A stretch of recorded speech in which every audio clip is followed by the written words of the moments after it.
आज आप लोग यूरोप में राष्ट्रवाद के अगले कड़ी में काउंट काबूर के बारे में पढ़ना है। तो काउंट काबूर के बारे में ये जानिए, इन्होंने इटली के एकीकरण के लिए एक डिप्लोमेटिक तरीके का सहारा लिया, जो कूटनीतिक सहारा के नाम से जाना जाता है। तो कहा जा रहा है वो इटलीकरण के लिए बहुत हद तक अपने पड़ोसी राष्ट्रों के साथ दोस्ती का हाथ बढ़ाया। ये मान के चलिए कि वह फ्रांस के बिना मदद के, फ्रांस जो है कोई मदद नहीं दे रहा था, बिना मदद को फ्रांस को मदद करके वो फ्रांस को खुश किया।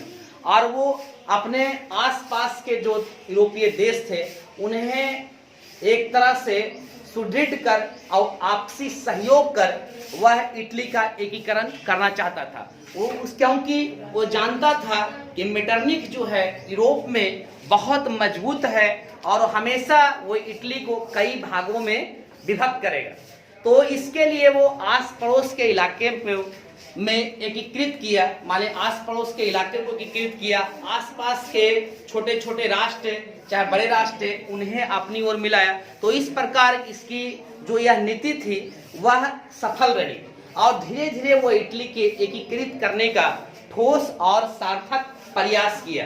उन्होंने विक्टर इमैनुअल को कृषि, व्यापार तथा नौ सैनिक मंत्री बनाया और एक तरह से धीरे धीरे इटली के कुछ प्रांतों में, कुछ प्रोविंस में, माने एक तरह से मान के चलिए कि वो विकास की गति को आगे बढ़ाया ताकि वो इटालियन जनता को एकीकृत कर सके। तो इस प्रकार वो धीरे धीरे प्रयास करता रहा। तो यह प्रयास में उन्हें सफलता भी मिली। धीरे धीरे औद्योगिकरण, संचार व्यवस्था आदि की शुरुआत उनके माध्यम से, चाहे उनके अधीनस्थ कर्मियों के द्वारा किया गया। तो इस प्रकार मान सकते हैं काउंट काबूर जो होता है बिना वेपन से एक डिप्लोमेटिक तरीके से, कूटनीतिक तरीके से इटली को एकीकृत करने का प्रयास किया। अगले नेक्स्ट टॉपिक में है गैरिबाल्डी। तो गैरिबाल्डी भी इटली के एकीकरण में महत्वपूर्ण योगदान दिया। तो गैरिबाल्डी जो है वो कूटनीतिक तरीके से नहीं, थोड़ा हिंसक तरीके से, चाहे कड़े रुख अपनाकर वो इटली के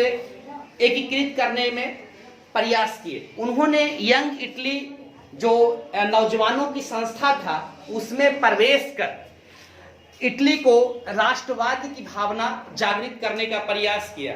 उसे लगता था कि इटली में एक शक्तिशाली पावर, माने एक शक्तिशाली शक्ति बनाकर इटली की एकीकृत किया जा सकता है। तो इस प्रकार वो हमेशा इसके लिए प्रयासरत रहा और पूर्ण रूप से वो सैनिक तथा अन्य जो साजो सामान है उसको बढ़ाने पर वो जोर देता था, क्योंकि उन्हें लगता था कि अगर इटली का एकीकरण करना है तो सिर्फ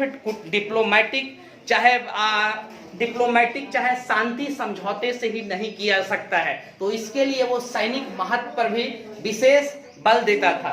तो इस वक्त गैरिबाल्डी ने अपनी तलवार के बल पे इटली के एकीकरण करने का प्रयास किया।